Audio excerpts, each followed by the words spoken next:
ইথিকা পাল, যে নায়িকাকে বড় পর্দায় দেখা গেছে ঢালিউড সুপারস্টার শাকিব খানের বিপরীতে, সেই নায়িকাকেই এবার দেখা গেল হিরো আলমের সঙ্গে। শুনে অবাক লাগছে?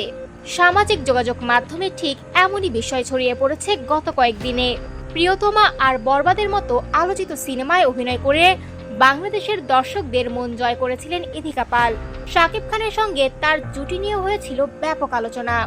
আর সেই জনপ্রিয় নায়িকাকেই হঠাৎ করে যখন হিরো আলমের পাশে দেখা গেল, তখন নেট দুনিয়ায় শুরু হয় নতুন গুঞ্জন। অনেকে তো ভাবতেই শুরু করেছিলেন, তাহলে কি এবার সত্যি হিরো আলমের নায়িকা হচ্ছেন ইথিকা? সম্প্রতি নিজের ফেসবুক পেজে একটি ভিডিও প্রকাশ করেন হিরো আলম। সেখানে ইথিকা পালের সঙ্গে তাকে দেখা যায় সিনেমার স্টাইলে রোমান্স, অ্যাকশন আর নাটকীয় সব দৃশ্যে। কখনো পাশাপাশি দাঁড়িয়ে সংলাপ, কখনো আবার একদম সিনেম্যাটিক লুকে দুজনের উপস্থিতি। সব মিলিয়ে ভিডিওটি মুহূর্তে ভাইরাল হয়ে যায়। তবে আসল চমকটা আসে পরে।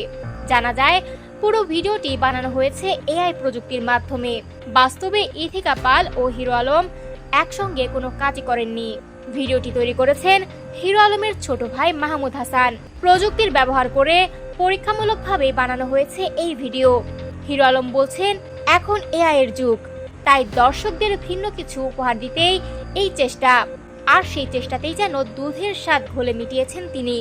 কারণ ভিডিওটি দেখে অনেকেই সত্যি ভেবে বসেছিলেন শাকিব খানের নায়িকা এবার বুঝি হিরো আলমের সঙ্গে।